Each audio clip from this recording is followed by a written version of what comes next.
Hello, hello. Welcome back to the Business of Fitness podcast. I'm Molly Herford, filling in for the normal Women's Performance Podcast host, Sarah Gross, here on the Women's Performance Podcast, part of the Feisty Media Network.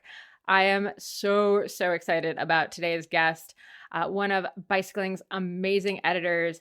Rosael Torres Davis is the bicycling editor for Special Projects, although actually bicycling editor isn't totally accurate. She's Hearst's enthusiast group, which includes Bicycling, Runner's World, and Popular Mechanics, editor for Special Projects. And today we get into everything about editing. There are so many jobs within the editing space in the fitness industry, between, being an editor at an actual magazine to a lot of these websites that are doing stuff in literally any women's sport that you can think of, any sport that you can think of. And getting to talk to her about how she got her job, hilarious story, what a day looks like, how she juggles all of the different projects, and just what it's like being a woman in a very male-dominated space. We really get into a lot of things, from the more philosophical to the more tangible, which you guys know I really love doing. So, whether we were getting philosophical about what it means to be women in this space, and, not just writing about women's cycling, but writing about cycling in general and the importance of how we write about women's cycling. But then also talking about how we're both setting up our to-do lists to actually get all of our projects done. It was such a fun chat. So definitely enjoy. And before I let everyone get into it, just a reminder that the Outspoken Summit that Feisty Media puts on is coming up. It's November 11th to 13th in Tempe, Arizona.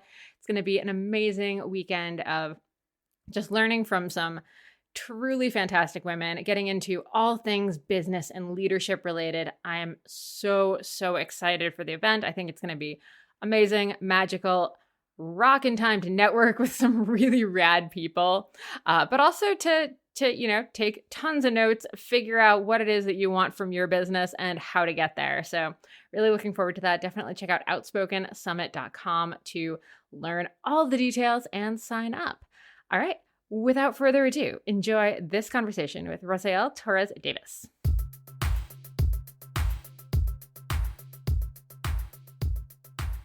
Okay.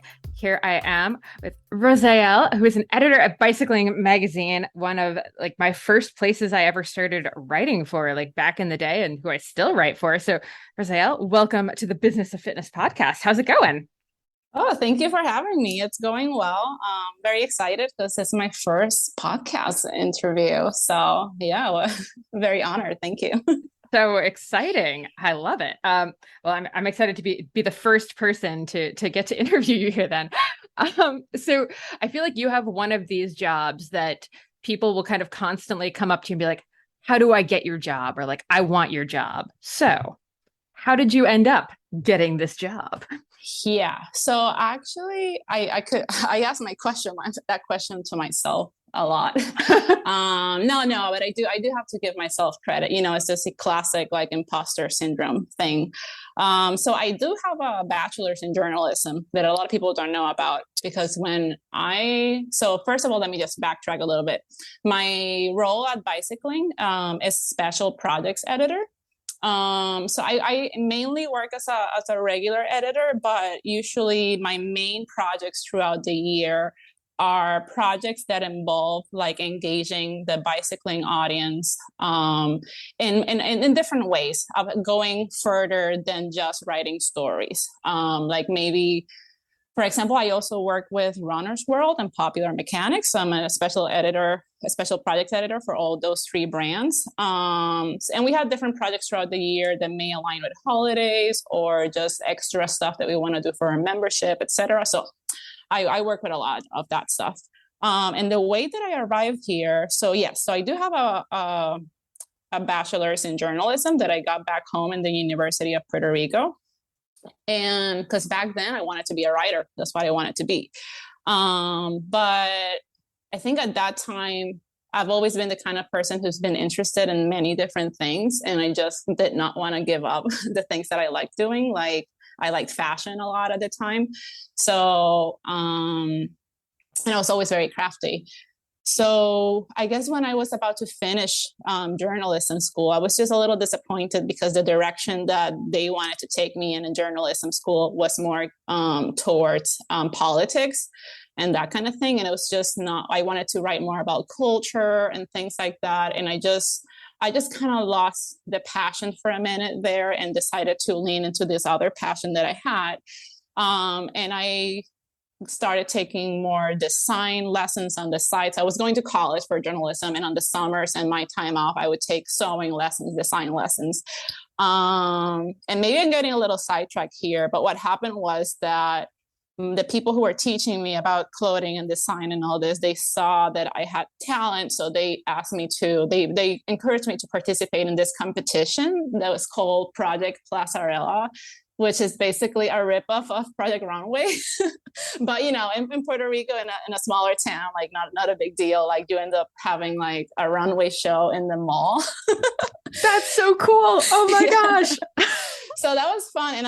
And that motivated, and I really loved that part of my life. And that's how I ended up eventually moving to New York so I could go to the Fashion Institute of Technology, FIT. So I took, like they had this 1-year program for students who already had credits or degrees from other colleges and universities. So I did that. And that, I basically worked in the fashion industry for 10 years. A little longer if you count the time that before I went to FIT, because I did work in wardrobe design for theater. And then just like a lot of, I had an internship with Lifetime for a movie that was being filmed in Puerto Rico. So I got my education and my career started a little bit earlier than that. But I worked in fashion for 10 years. But the problem I found with fashion is that it's so competitive, almost to a fault, because what happens is that there's so much competition and so much talent that the salaries are like very low. And unless you have a very good support system, like coming from money, knowing the right people and this and that, it's just very hard. And then at the time, so after going to FIT, I decided to stay in New York. And that's where I spent those 10 years. And it was just like the quality of life was declining. And I was already getting into my hobby of cycling. So I just decided to pivot and go back to journalism. And it kind of worked out, but that was magic. So I guess your question was like, how did I get the job, basically? So I think maybe you may have to ask Bill, or editor-in-chief here at Bicycling, but it was cyclocross season, and I always had really weird dreams. And I dream a lot about things that I think of everyday life. So I had this dream that I put on Twitter where I was in Belgium in my dream, and I go into a bar, and I guess Matthew Vanderpool was on the other side of the bar in my dream, and he was like making eyes at me and all that, and he comes over and he wants to talk and flirt. Oh my God, I see you're laughing so hard.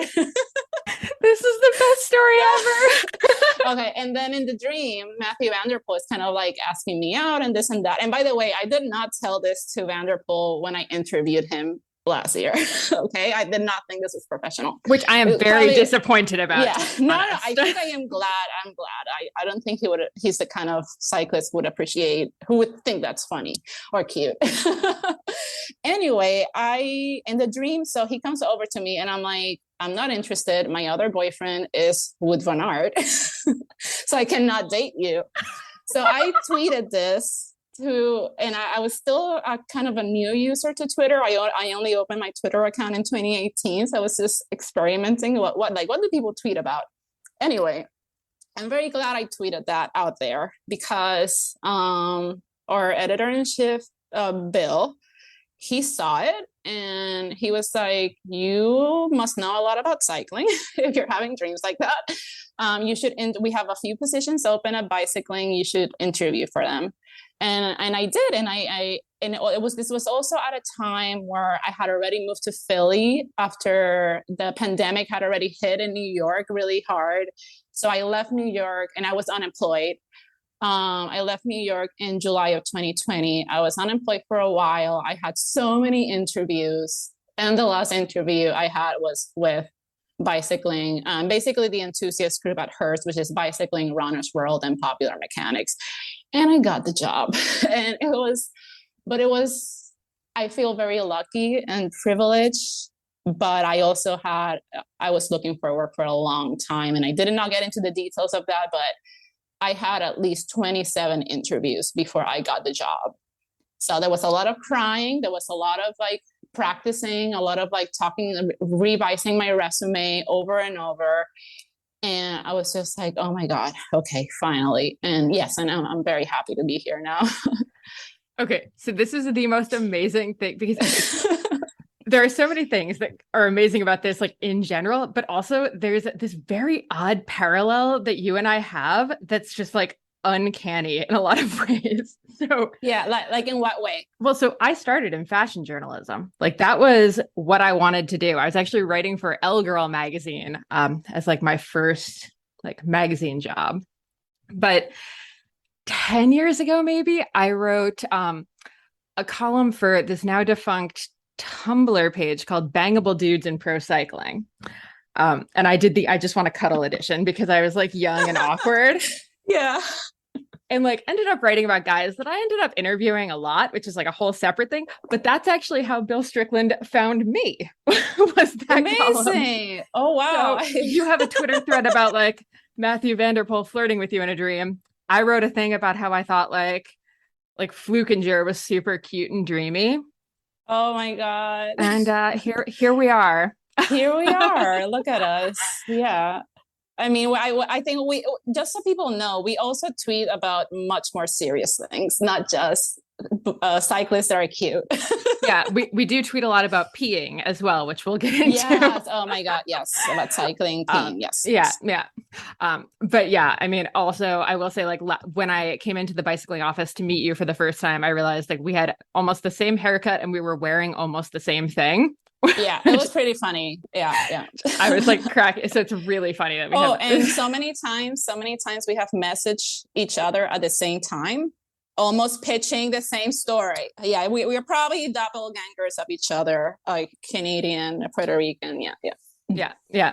Oh, and also like I was with Dan Chabanov at his first ever bike race, to go back to one of your your carpool buddies. So we do have a weird amount in common. Yeah, that's funny. Okay, so the next thing that people want to know how they get your job, but I think there's also this assumption that being the editor at Bicycling, it means like you're like on these like exotic press trips and like on super sick bike rides all day, every day, and then like, you know, writing a couple things maybe.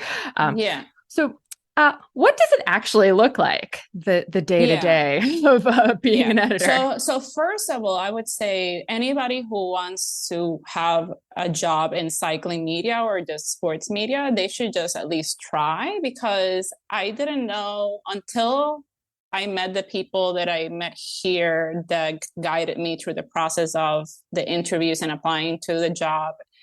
I didn't realize how much qualified I actually was for the job, because I didn't know, I never had the opportunity to work in cycling media, even though I applied to many jobs in cycling media and didn't get any of them. But I guess in my resume and in my cover letter and the way I presented myself, I wasn't using the right language. So it's just worth always revising and talking and trying and just asking people to look over your resume, and especially people who are closer to that industry. It just took me some time because I was in the fashion industry for so long that it wasn't until I took my hobby of cycling more seriously that I started meeting more people in the industry. It has to be asked. You were in the fashion industry. Did you ever have the urge to go more into like the design side of cycling, or like was kit design like not at all interesting? No, because spandex clothing is really difficult to work with. And my bachelor was actually not specific. Like, for example, I think somebody who actually wants to do that may need a little bit more knowledge on those types of tech fabrics. It's just that the tech fabric, I was more into high fashion. Like I actually ended up becoming a hat maker. That's another story, like a millionaire. So, and the materials that you use in high fashion and millinery are just totally different from the tech fabrics that you use for sportswear. Not that the jump could have been made, but I was so disillusioned with fashion and also the industry behind fashion, which is not the most eco-friendly one, etc. But then I just wanted out. And I just do it as a hobby now at home. I still have my sewing machine and I have my craft room and all that. So, but yeah, no, Fair I wasn't enough. interested in that. Yeah. But you said about what is my job? Like, what does it look like versus what it is in real life?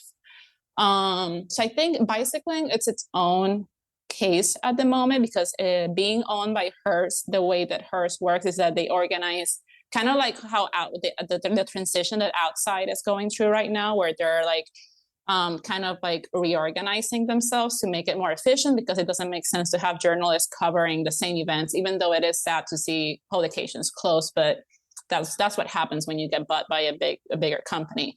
So basically, the way that Hearst organizes its magazines is by groups, which has its pros and cons. Like sometimes I wish I had all my time to give to bicycling only, but I also have to take care of Runner's World and Popular Mechanics.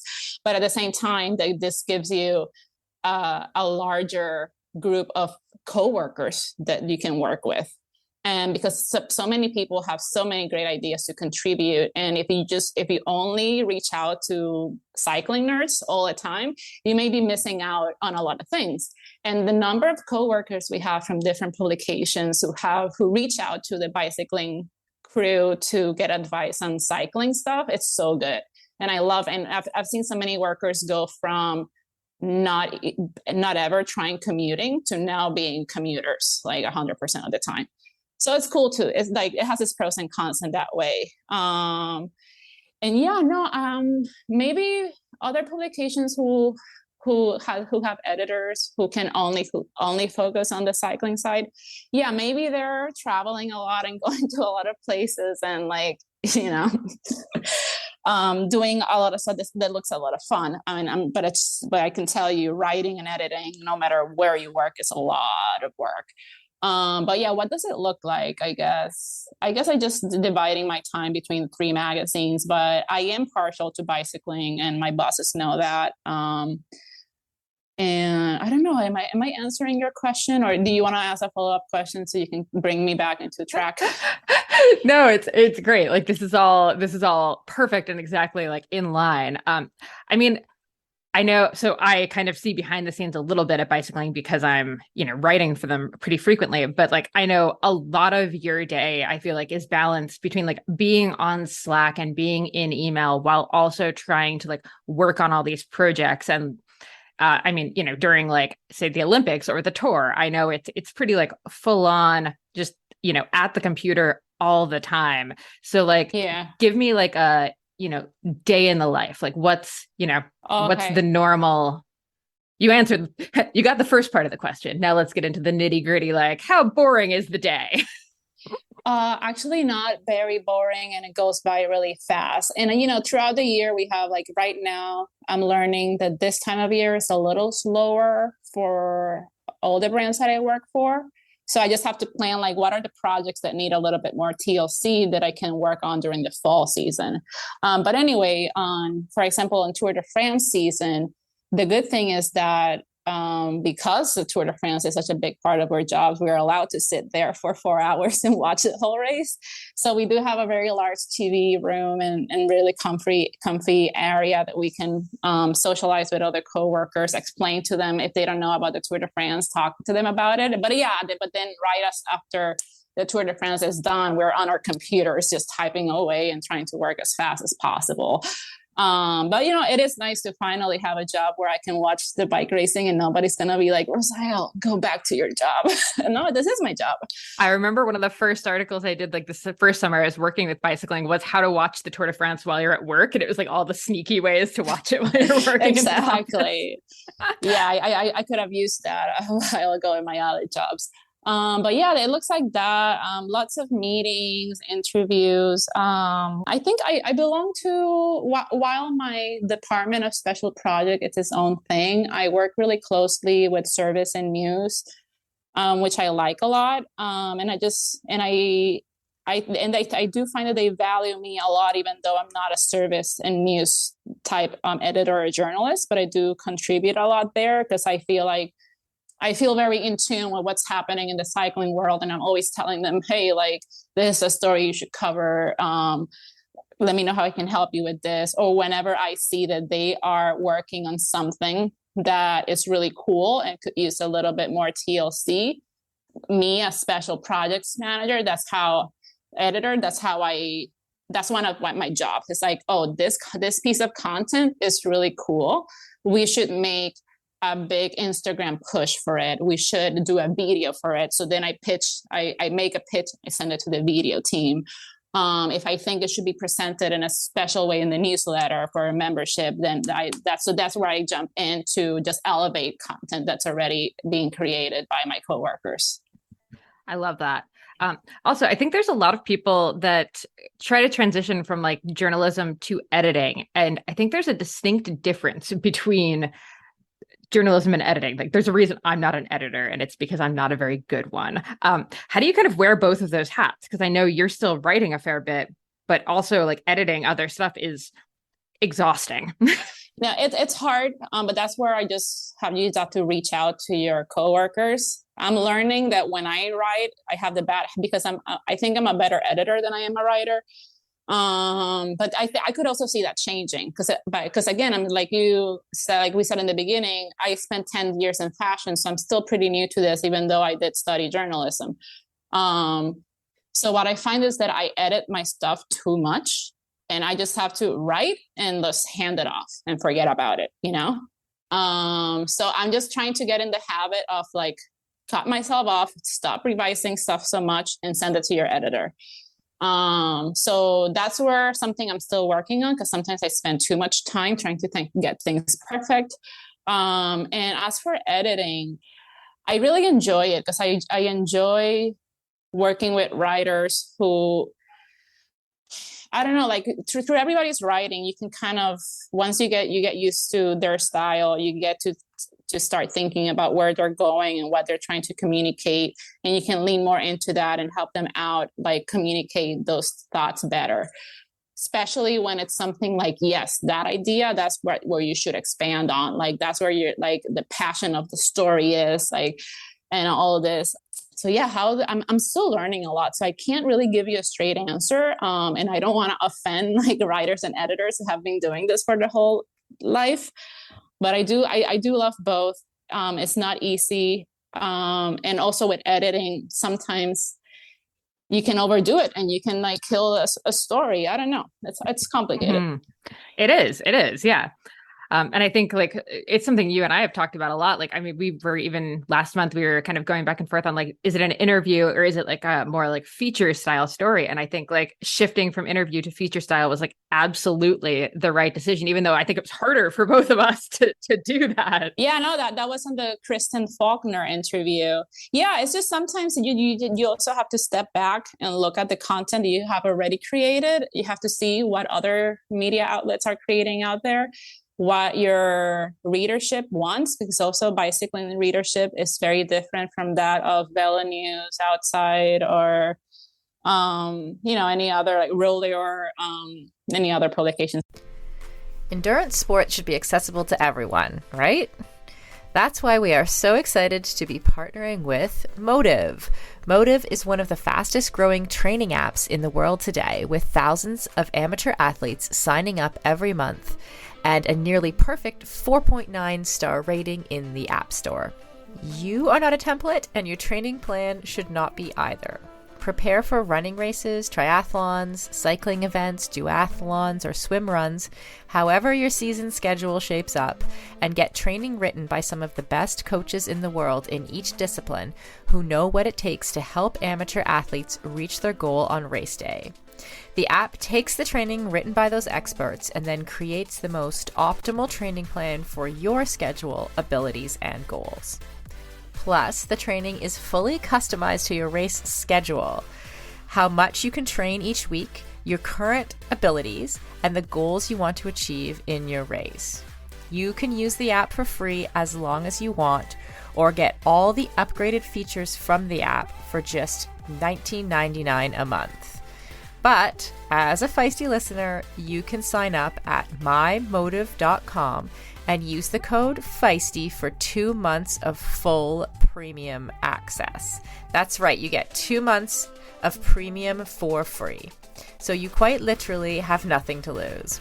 So head over to mymotive.com, mymotiv.com, and use the code Feisty, Feisty. And on a personal note, I know the founder of Motive, and he is driven to make triathlon and all endurance sports more accessible for the athletes who care about their performance, but who aren't quite ready for a full-time personal coach.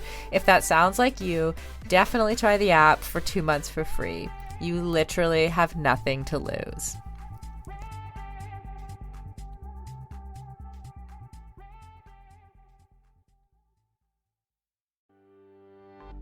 As we head into summer, rest and recovery are critical for improving sports performance, reducing stress, and living a long and healthy life. We should all invest in better sleep. So, think about the thing you lay your head on for 8 hours a night. If it's not exactly right for you, it can lead to needless tossing and turning, or worse, have you waking up with an unrelenting kink in your neck. My new Lagoon pillow has helped me improve my sleep immensely by pairing me with the performance pillow that has everything I need. So I personally was matched with the Otter pillow. Shout out to Team Otter, which I love because it has a gentle cooling effect. And I was able to choose how much stuffing I wanted in it, which is super important to me because I'm doing a decent amount of CrossFit these days and my shoulders are kind of creaky. So having a pillow that is stuffed just to the right height keeps my neck and head in exactly the right position and comfortable for the entire night. And as of fall 2023, Lagoon launched their 100% mulberry silk pillowcases. It's cool to the touch, buttery soft, and great for your skin and hair. You've got to go check out this pillowcase if you want to feel great and look great every morning. Waking up for morning workouts has never felt better. I'm refreshed and pain-free thanks to my Lagoon pillow.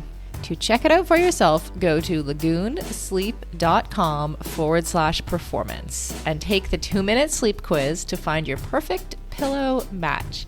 And then use the code PERFORMANCE for 15% off your first purchase. That's code PERFORMANCE at lagoonsleep.com/performance, whole 15% off, and the link is in the show notes. You can just click through there.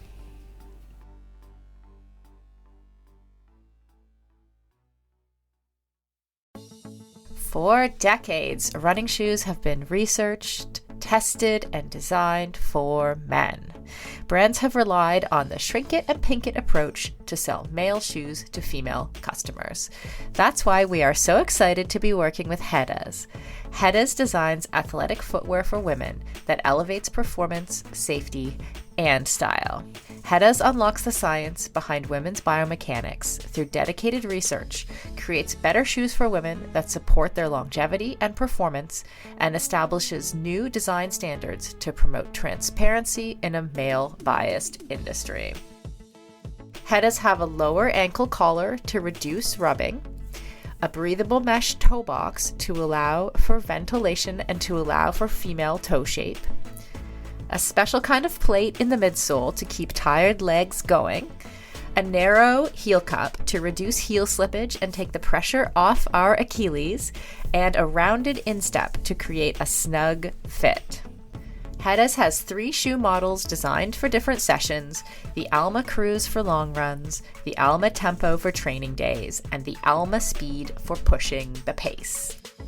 I've personally been running in the Alma Cruise and I love them. It's the shoe I always wanted and never knew I needed. The fit is perfect in every way. You can get your own pair of Hedas at hedas.com and use the code Feisty20 for 20% off. That's Feisty20 at hedas.com, and it will all be in the show notes. That actually gets into one of the questions I wanted to ask you about was for a freelancer who's listening to this that wants to be writing for a place like bicycling. I was going to ask what makes a good pitch. And I think part of it is exactly what we just said there, like knowing what, what the bicycling, who the bicycling audience is and like what our content tends to look like versus, some of these other sites, an interview style might actually be what the like super deep cycling people want. They want every single word that the person said. But the more casual cycling fan wants to read be like told more of a story and also like filled in on a lot of the background because they might not be aware of it. Exactly. Yeah. And also I'll recommend, like, I guess for the tip for freelancers in that sense would be to obviously do your research. You just make sure that the brand that you're pitching to does not have a similar story. And if they do, and you still think that your story pitch is very good, then just make sure that you acknowledge that there's a similar story and how yours is going to be different. And and for pitching in general, pitching is very hard. Even internally, like a lot of editors will pitch internally to different departments here. And it is difficult. But I guess my advice in that sense would be like pitch it the way you would pitch an interesting story to a friend. Like, hey, this happened to me the other day, and you kind of say the most important thing first, and then you explain what happened. Like kind of like that. And keep it short. Like sometimes we receive a pitch that's basically a short article. Yeah, but I mean, if that works for you, fine. But I don't know. I don't think I can give the best advice on how to pitch. I'm just saying, like, do your research and check out what other cycling publications are doing and why would this fit for bicycling. And yeah, we'll love to read your pitch.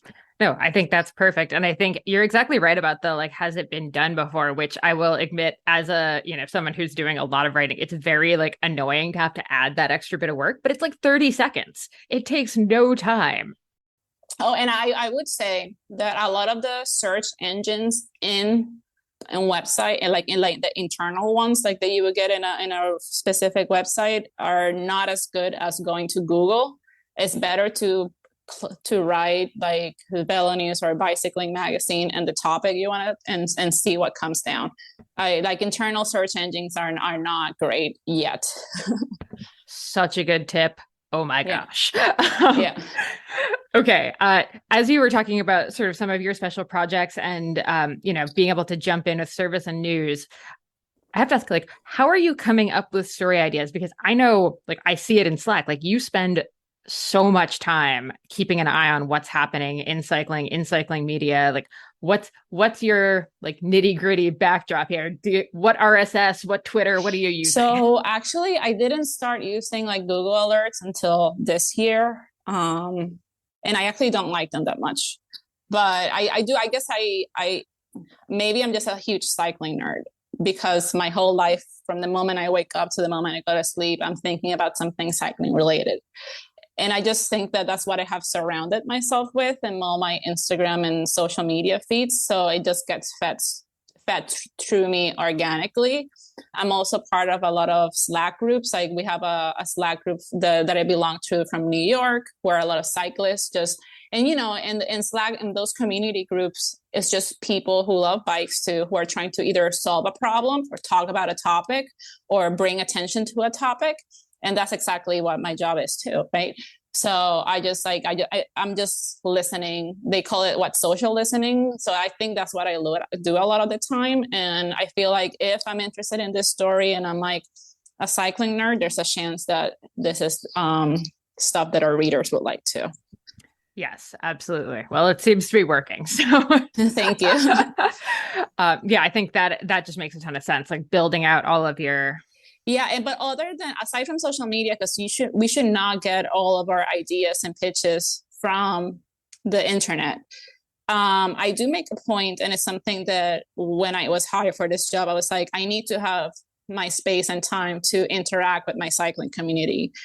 Like, for example, we have a hybrid schedule at work, and there's like Wednesdays is the day of the week I absolutely do not go into the office because we have a community bike ride in the morning. Or we have a community bike ride in the evening. In the morning, there's a road ride called the Dirty 30. And in the evening, there's a gravel ride called the Paper Trail Espresso gravel ride. So I think those are things that it's important to just keep my ideas authentic and relevant, and be in touch with the cycling community that you're a part of. I think that's important too. I think that's huge, especially for those of us who are a little introverted and maybe not like the biggest fans of group rides like myself. No, yeah, like I'm not saying go every time, but for example, sometimes I don't feel like waking up at 5 a.m. to go to the group ride in the morning, but I'll meet them for coffee afterwards and just listen to them chat and say hi and all that. And there's a lot of ways that you can be involved without having to just go to the group ride every single day of the week. Or, I mean, also in Philly, there are so many group rides. It's almost like I should do a tour of just the group rides that we have in Philly, because they're all so different and interesting. But yeah, maybe that could be a story another time. Yeah, there we go. Now we're coming up with more stories. Oh, geez. Okay. Being a woman in cycling media, I'm going to argue it has its pros and cons. And I remember when I first started in it like a while ago, I remember being asked this question and I was like, honestly, I've never seen a con to it, because I was like one of the few women in it. So like actually at the time, I was probably getting more opportunities than a lot of guys who were trying to get into it, because people needed a woman who was writing for them. So I've always had like a very positive experience, but I know that's not always the case. How's it been for you? Okay, at least at bicycling, it's been great. At bicycling, and this is something that actually not all people know, but I can't say that for sure that I can't say it's a fact, but my perception is that bicycling has more women as editors and writers and you know, in different roles in the company, and I really feel that. And so far, I've felt very valued, appreciated, listened to, respected, and it's been as my first corporate job ever, because I come from working companies that are 20 employees or less. I felt very welcomed. And yeah, like obviously there's always like little issues here and there, but nothing that can't be solved by dealing with it myself and bringing it up. Like, hey, I thought I wasn't being treated fairly in this meeting, or just like speaking to your manager. But yeah, so far I'm very pleased with that. About the larger, like working as a woman in the cycling industry, you know, I still get mansplained a lot. And that happens a lot in real life. It happens a lot on Twitter. Like I'm not a gear expert. If I was a gear expert, I would be working with Dan Shabanoff, Matt Phillips, and Tara Saplavi in the test and gear department. But, you know, I do know my fair bit. So when I say on Twitter that I'm looking for a bike that has this, this, and this, is because I've done my research and I know what I want and I know what it's out there. And if I'm asking on Twitter, it's because I haven't seen it in any of my research. But, you know, but then, for example, I did bring up a similar question like that on Twitter recently, because I'm looking for a new commuter bike, and I got a mix of answers. So I have to say most of them are actually on the productive side, but obviously I also got a lot of people mansplaining how you're never going to find a bike like that, or telling me that that's not what I want, that I want this other thing. And I'm like, no.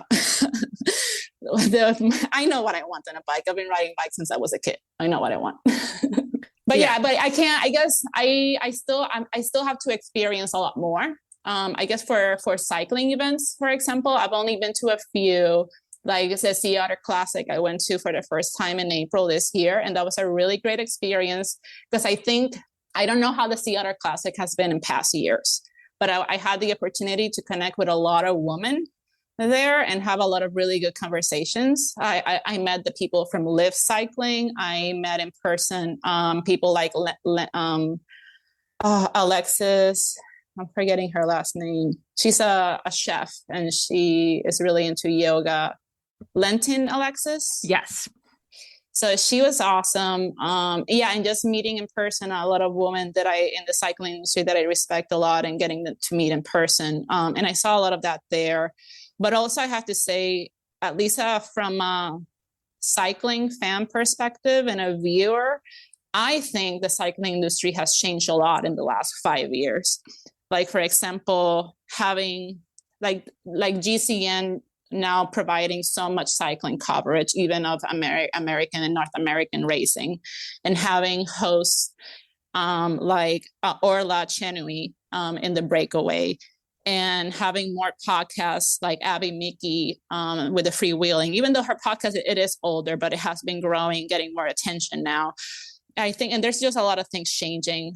And it's just been really, I think I came into the cycling industry at a different time. So my experience so far has been different, and I still have a lot to learn. Like, I still haven't been to a grand tour on the ground. I would love to do that sometime. So yeah. I think we might need to convince Zwift to bring us to the Tour de France Femmes avec Zwift next year. Just saying. Yeah, I mean, yeah, I did get some invitations. It's just that it didn't, it was too last minute, and because we work with other publications, it was just hard to swing it. And this is always the hard thing about the cycling industry. And it's, for some reason, I don't think it's ever going to change. Everything always happens at like the 11th hour. We're never ahead of things. It's always like, oh, you could come to this thing. It starts tomorrow, but if you fly tonight, you're like, that's not going to work for me. Yeah.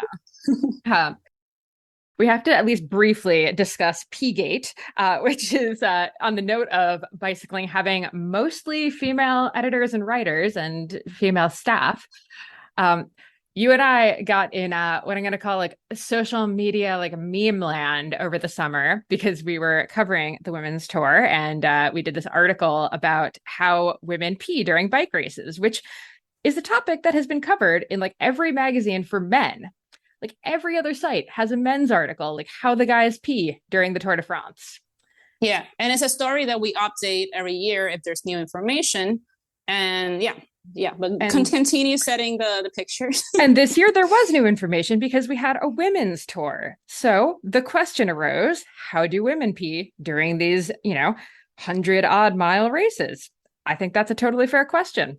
So did a lot of people. So we asked a few of the pros in the peloton, and they gave us amazing answers, and we wrote about it. And then a lot of people read the headline, and I still don't totally understand what happened, but for some reason seemed to think that it was sexist that we covered the fact that women pee, or were offended that women pee. Yeah. Do you remember who pitched that story? That was me. So it was pitched by a woman. It was written by a woman, and it was edited by a woman. Yeah, I don't know. What was the problem?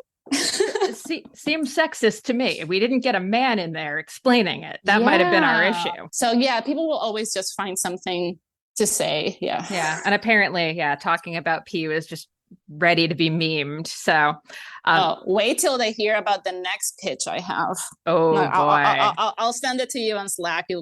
I can't wait. I can't wait.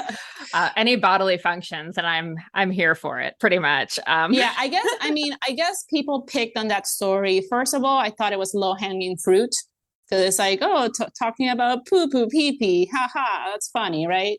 So shame on them, really, for picking on low-hanging fruit. There's so many other issues in cycling that they could be making fun of, like, UCI stuff.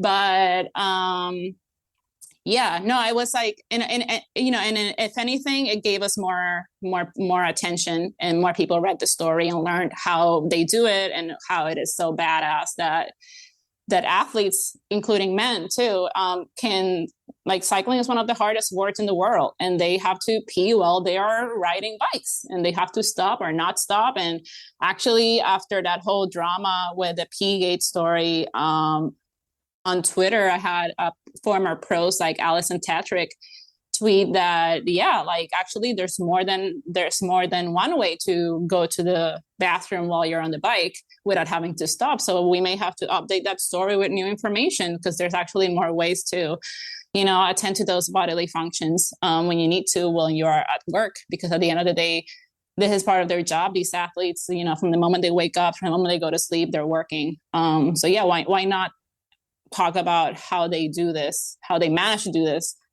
during their job? But Yeah. And I mean, it brought a lot of attention to the fact that we were covering every single day of of the Tour de France Femmes, and we were doing so much around it. So honestly, it was kind of awesome. That's a funny thing. It's not like we put that story in the main and then the homepage saying that like as the lead story. There, if you went to bicycling websites during the Tour de France Femmes, there were so many stories about women and the race. So good. but yeah, they just decided to pick on that one because it was easy. But also, I think at the same time, a lot of people came out in our support. And like people like, I don't know this person, but this memer, the gas station foot cyclist, like he brought a good point. Like he said something about how criticizing and making memes about us writing that story was also policing women's bodies. And I hadn't arrived at that conclusion yet. And I'm like, wow, that's really true. Like we can't write about our own bodily functions that affect how we feel when we ride bikes. Yeah. It was so funny. The only reason I found out it was controversial was because I woke up to like 10 supportive messages that were just like, I'm so sorry. People are being dicks about this story. And I was just like, it was like 2 weeks. It was like 2 weeks of stuff. I could not believe it. I was like, wait, people are being mean about a story? Like, oh no. Yeah, well, you're not surprised, but anyway. Oh, I was horrified. I was like under my covers, like devastated, because even when you even when you know it's like ridiculous and like that you're completely in the right, it still hurts a little bit. Like it still makes your stomach sink a little bit. It does hurt because when I was editing the story, I thought, okay, I actually thought there may be somebody who picks up this and makes a meme out of it. But I did not think it was going to be the accounts that did it, because I was actually a fan of those accounts, not anymore. And because they wanted to die on that hill. And I'm like, what a weird hill to die on. Well, I think you said it best, though. I mean, I got so many clicks to the site. I don't think I'm allowed to share the numbers, but it was one of our highest performing stories during that period of time. Yeah. No, like I think we deserve a promotion for that, really. Yeah, absolutely. Okay, so that kind of led to like one of the other questions I wanted to ask you is, does watching bike racing ever get old? Because I mean, it is tough. Like when your passion is also your 9 to 5, like that's a difficult thing. Well, again, I think I came into cycling into working in cycling at a different time, because now we have coverage on every single race. And I cannot keep up with it. Like by the time La Vuelta a España arrived, I was done with watching cycling. And it didn't help that the Vuelta a España, like the course design wasn't great. And I didn't find the racing particularly exciting. But yeah, no, it makes it difficult. It makes it a little harder to enjoy your day-to-day. But I think if you are able to find a balance and put boundaries to yourself as to when you stop working and when you watch a race for yourself and when you watch it for my job. Thankfully at bicycling, we don't cover every single race. I like the aspect that bicycling is more about cycling as a lifestyle. So it's more about regular people who also love cycling, or like I think Bill Strickland likes to say, cyclists who also have a life. I wouldn't quote that. I wouldn't say maybe I'm paraphrasing, but something like that. And I find that interesting because it's like about cyclists who are also interested in nutrition and sleeping better and eating better and having more fun with their families when they go out on cycling, learning about how they can find new ways of creating routes, what's safe, what isn't, like, etc. So thankfully we only have to really like be diehard on our jobs when it comes to the big races like Tour de France, Giro d'Italia, Tour de France Femmes, Vuelta a España. But for all these smaller races, I can just enjoy those for myself.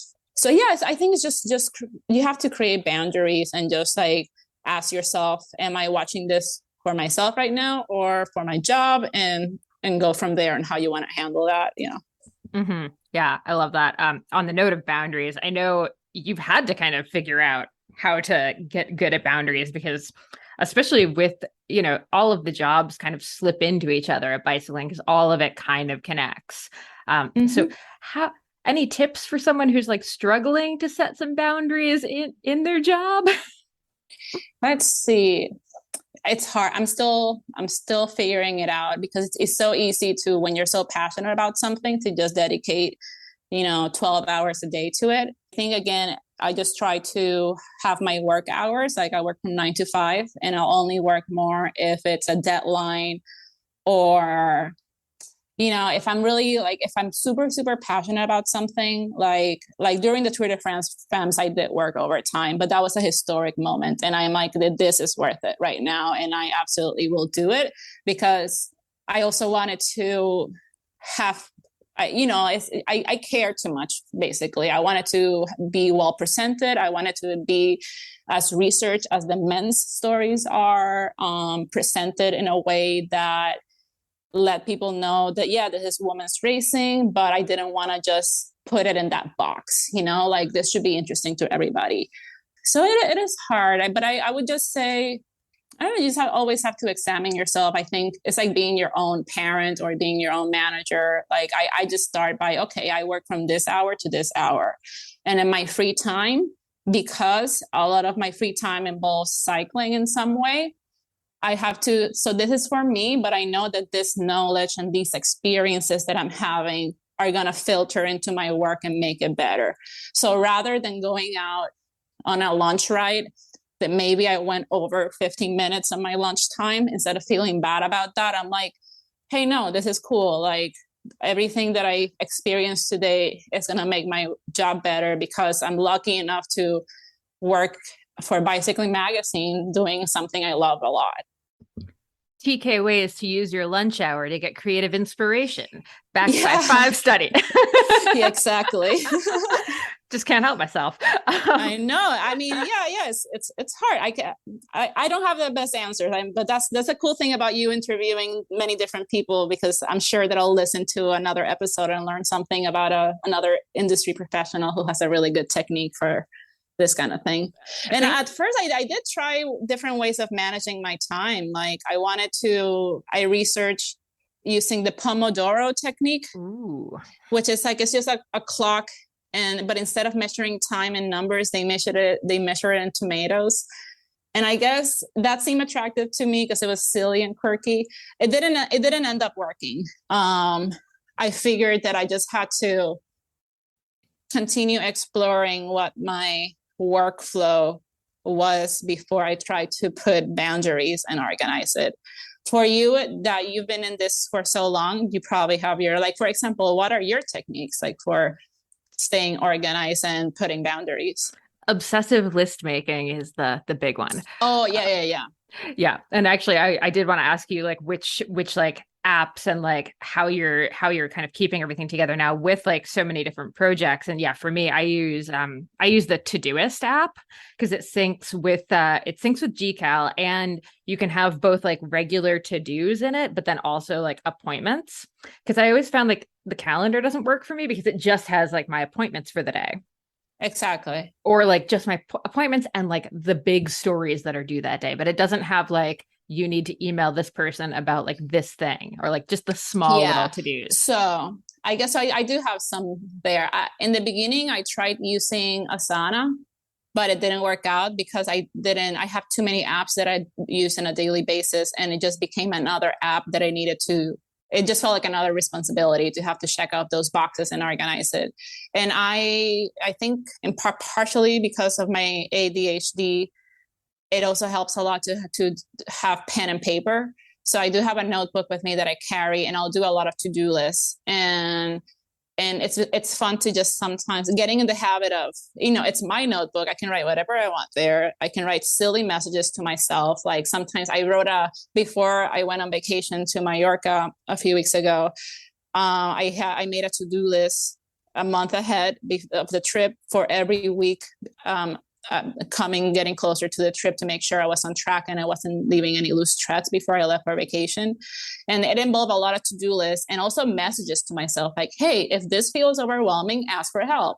Or don't forget to tell your manager that this may not be done before you leave. and just like little things like that, notes to myself. And at work, we also do a thing where every morning we check in on Slack and we just write our to-do list for the day. And some people, and not so like, yeah, so it's good for managers to know what we're doing, but it's also really good organization for myself. But yeah, I think but I would say pen and paper is the best so far. And on the Outlook calendar, even though some people may debate that you don't want to mix your personal stuff with work, but it helps me to see what are my personal priorities in the Outlook calendar. So if I have a doctor's appointment or I have anything that's important to me personally, like a lunch with a friend, just putting it there so I know this lunch is more important than this other thing. This can wait. This is my personal time. And it just helps having it all in one place. I could not agree more. I think way too often we try to like really separate the like personal and professional stuff, but then really I feel like you end up ignoring one or the other to the detriment of both. Yeah. So yeah, I mean, speaking of that, maybe this is also a question I can ask you. I've been trying to get in the habit of instead of saying I am an editor, of saying I work as an editor. Because especially knowing that life can change a lot and that I came from a completely different industry and that your passions can change and life can change and it's okay to pivot. It's better to just say, I am Rosael and I work as the editor for this magazine. And I think that has helped me both keep things separate, but also be able to see myself as a whole individual who also works for this company.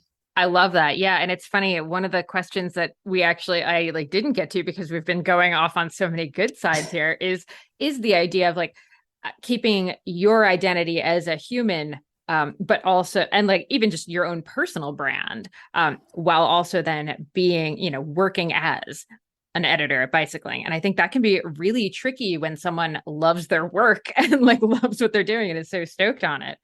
But yeah, I mean, life changes. So I think it's also important to kind of keep continuing to grow who you are as a person and like leading with that, not necessarily leading with like, who you work for. Oh, definitely. And also like, if you are in the position where you have job offers and you're able to choose where you want to work, or you have more time or more financial support to find the perfect job for you, is also asking yourself, how will this job help me grow personally? Not only my career, yes, I'm interested in that, but more than anything, I'm like, how am I growing personally? And for example, so far, working in a bigger company, I'm learning how to problem solve, but with more people in the room, right? And more varying opinions and this and that. And I'm learning what hills are worth dying on, like how to choose your battles and how to compromise. Like compromise is like, it's not what we always want to do, but it's really important. And we have to realize even at work, we live in a society, we live and we're part of a community. So yeah, it's important to not forget how you want this job to help you and how you return the favor to your job and to your overall community. Yeah, I love that. I actually had I have had that similar thought recently. I was doing some work with like a more startup company. So the pay sort of sucked, but the guy who was running it was like a marketing like genius from another place. So it was like, okay, if I work, doing some copywriting with them, like I'm actually like getting to talk to this guy about marketing and like learning a ton about these sort of like things in marketing that I had no idea about that have been so cool to learn and like dig into, even though it's not necessarily like fill in my bank account. Yeah, no, well, it's just like being like this opportunity to just sit here and talk to you right now. And I'm hoping that other people and women and Black and Indigenous and people of color could listen to this and start thinking, oh, maybe I can also work in cycling media or whatever you're passionate about. And yeah, like, I think that's in a way, like, I don't want to, why keep that a secret? Like the way that I got my job, why does that have to be a secret? No, I got my job in a weird ass way and you can too. Exactly. Just make sure you're tweeting all of your really good dreams. Only the good ones. Yeah. Yeah. And that could actually be, I like that, because that's also like the like figurative, like, what are your dreams? But then also like, yeah, like, what did you dream about last night? Was it hilarious? All right, go for it. Okay, the last thing I want to touch on here is making space for training and riding and some racing. Like, I know it's super tough when you're like also, working a lot, and I know your commute is not super short. But I guess like two questions. One is like, how do you actually like prioritize it and make time for it? But then the other is actually the more like philosophical, I guess, or side of it is, I kind of feel like, especially maybe as a woman, there's a certain expectation that I maintain this certain like level of fitness. And I mean, yeah, like the ability to like show up and like be on any of these like press trips or whatever, and like be able to ride with the boys, or, do any of that stuff. Or even just like, even on social media, like being able to show up and like do these things, because otherwise, like, now I'm like not really in it. Which is, luckily I like doing it, so it makes sense for me. But I'm like, I don't know, if I was just like, I need a year off of like running and riding, like, would that work? I don't know. So yeah, do you feel the expectation? Because I know a lot of guys in cycling media who, or like in the cycling industry, that do not particularly seem overly fit. But every woman I know are like, oh yeah, you need me to go do like a 200-mile gravel ride? Like, yeah, done, no problem. Yeah, no, this is an important question, actually, because also for a woman, it's just different in many ways. Like, for example, how I think our bodies can change more dramatically once we lower how much exercise we do. And that's something that I've been certainly going through, because ever since the pandemic hit, I decided to not race like as competitively. And but that drew me, that was great in a way, because then it drew my attention to gravel racing. And that's something that I've been exploring with a lot of awe and like admiration and criticism too. But it's just been really interesting to me to learn about this whole other side, and how long has it been around, and what direction it's going to. And also teaching things about myself. Like, I'm learning that I always ride faster when I'm happy. And I always heard that, but I've never been to a competitive event where I was like happy to be suffering up a climb. But for example, at races like the Last Best Ride, Rooted Vermont, Grind Euro PA, that's what I experienced. And I was still able to get a result that I was happy with. So that happens. But yeah, no, I definitely feel the pressure, but it's like, I do think that the pressure, at least with the people I have interacted in the cycling industry and my coworkers here, the pressure is actually being put on mostly by me. So what I'm learning is that, no, like, I don't have to keep up with the guys. I can continue, I can interact with them in a different way. It could be by having dinner, meeting them after the ride, or for example, the Dirty 30 ride, it used to be in Philadelphia, used to be very male dominated, like white male dominated. And now we're trying to diversify it. And one of the things that we did starting last year was we started a TFW version of it. So to welcome more riders. And that was amazing, because even though I started that, it now runs itself. And even though if I don't want to wake up at 5, there's still a group of like 10 to 20 something women and women identifying riders showing up for that. And they have created a third ride now, that because usually the Dirty 30 is a drop ride. Now they created a TFW no drop ride. So there's 3 groups of cyclists. So it has grown in 3 years, it has grown so much already.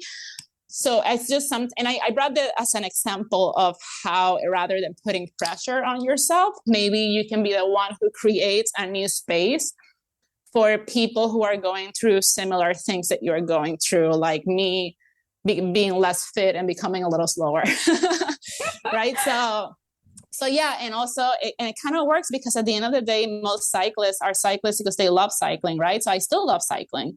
And what I am going through right now is not that strange. I think most cyclists will go through at different points, and for a woman, for men, it may be different. For non-binary people, it may be different. So we just need more people like that, just pitching in and doing their things. But yeah, like for example, Yeah, like when I went to Sea Otter, I wasn't able to join all the bike rides that I wanted to ride, but there was so much stuff going on that I didn't feel FOMO because I didn't join this group ride by whatever brand was hosting it, but there was so much to do.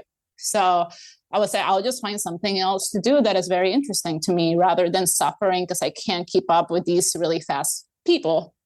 Another solution that I'm thinking of, because I realized that as time goes by, I love cycling, but I don't have to ride 20 hours a week to be a cyclist.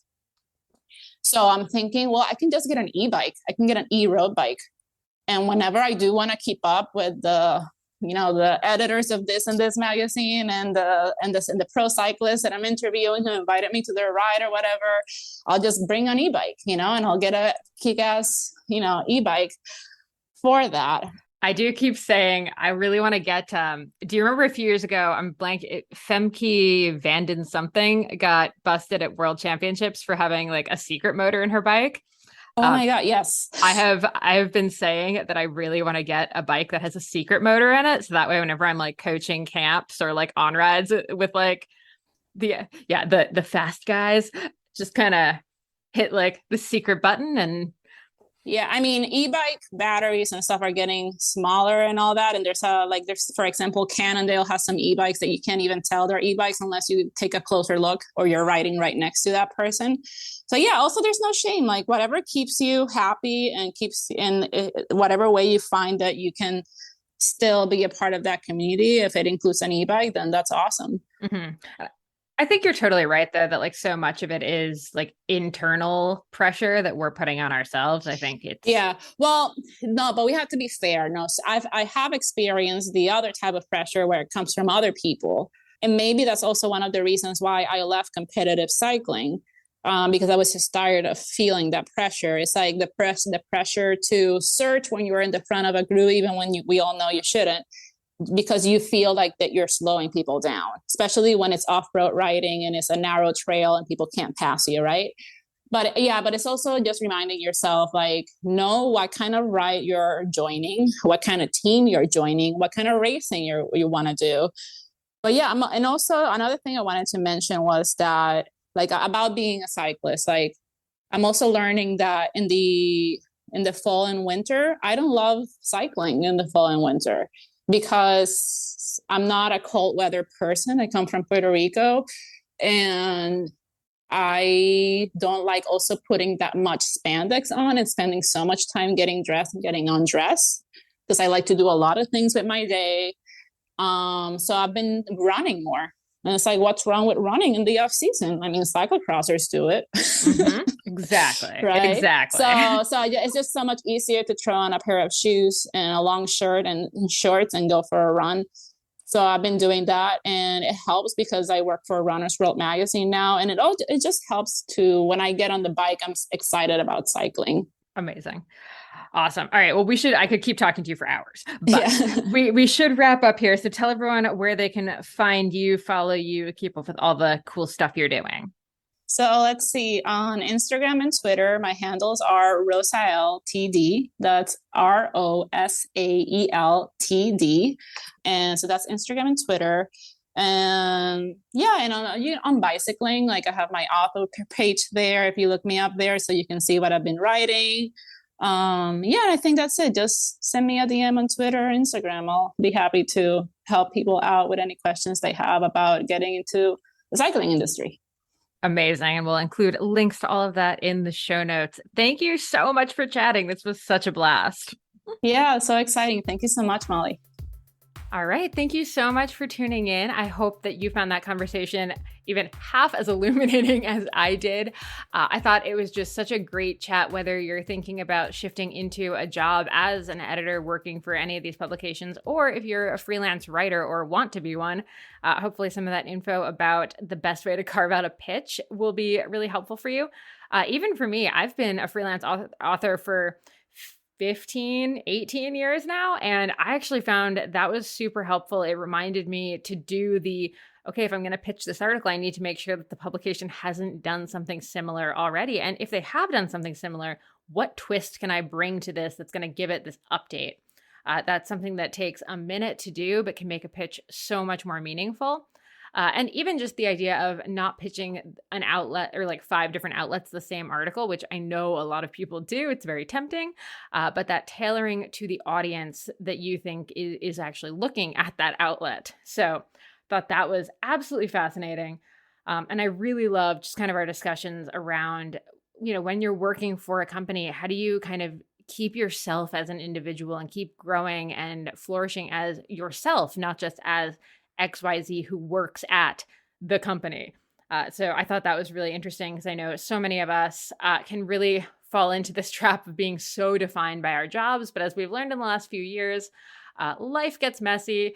Jobs aren't always, a guaranteed you're in this till you retire 50 years later. So kind of establishing yourself as yourself, not yourself at blah, blah, blah, is just so important. And I think Rosael has done an amazing job of that while also being a kick-ass editor. So definitely make sure you're checking out all of her stuff at Rosael TD on all of the social channels. I'm over at Molly J. Herford, and definitely make sure you're following all of the Feisty Media channels at Feisty Media, where you can get all the best podcast stuff, and head to outspokensummit.com to learn more about the amazing summit coming up in mid-November. All right, have a great week, and we'll see you soon.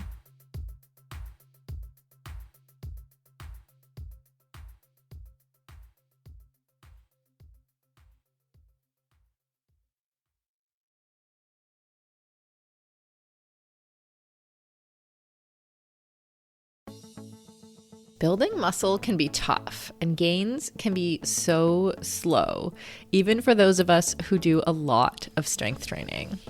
As an ex-endurance athlete who is now in perimenopause, I know this all too well. It can be frustrating to put in the time in the gym and not see the results I'm looking for. That's why it's super important to take the right supplements at the right time. One of those supplements is essential amino acids, which are needed to trigger muscle protein synthesis.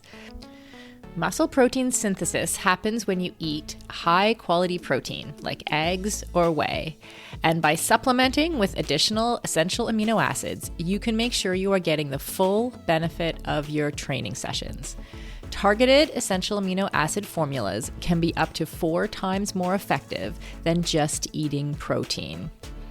I've been taking amino acids for almost a year, and in combination with eating quality protein and a couple other supplements, I have managed to turn the tides on age-related muscle loss, which starts at 30 for women, by the way, and I have continued to make strength gains as I head towards 50. AminoCo has been a long-time sponsor of Feisty Media and has supported all of our brands and podcasts over the years. I recommend starting with AminoCo Perform, and you can grab some at aminoco.com/performance. If you enter the code PERFORMANCE, you will save 30% and receive a free gift if it is your first purchase. Give it a try and let me know how it goes. That's aminoco.com/performance and use the code PERFORMANCE to save 30%.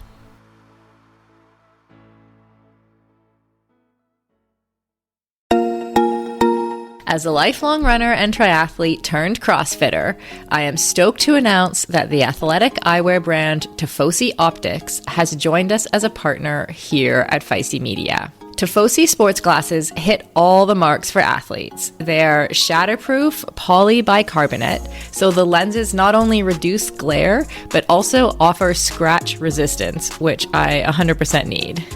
They stay in place when you are moving. The hydrophilic rubber nose pads actually get more grippy the more you sweat, so they are secure and don't slide down your face even when you're running in hot conditions. No matter what sport you do, Tifosi has shades for you. Whether you love tennis, fishing, pickleball, running, cycling, or just hanging out on the beach. They are super reasonably priced, which I love, so I can have multiple pairs that go with any outfit. And of course, Feisty listeners get a special discount. So head on over to tifosioptics.com and use the code FM20. FM as in Feisty Media to get 20% off your order. That's FM20 at tifosioptics.com. I'll put a link in the show notes to make it easy for you.